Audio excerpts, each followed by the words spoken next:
Yan, magandang hapon mga paps. So may pumunta pala sa atin kanina sa mga taga Baaw sila. Bali taga Riverside, Baaw, Camarines Sur. So may papagawa sila paps. Mga mekaniko din sila paps, no?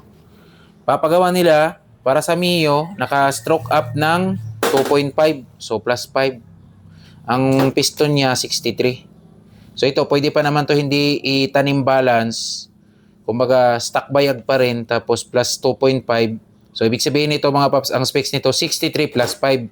Ganon yung ano nito, yung specs niya. Ito namang rad niya, plus 1.5. Hindi ito kasama sa compute ng displacement. Hindi yun mga paps na halimbawa, 1.5 yung rad, tapos ito 2.5.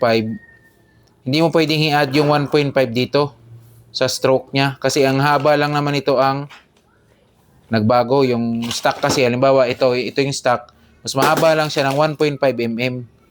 So, ganun yan mga paps. Ang kinocompute lang, yung bore, at saka yung stroke. So, ganun lang yun mga paps. So, ito, 63 plus 5, kasi ito, plus, 2.5 siya, times 2, so plus 5. So, ang specs ito, 63 plus 5.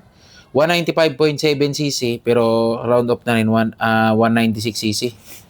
So, salamat sa tiwala mga paps, mga taga Riverside, Baaw. Salamat sa tiwala. PM nyo pala ako para bukas, pagkatapos siguro nito, mga hapon na siguro to mga paps, no? Tapos papalitan din natin yan ng bearing.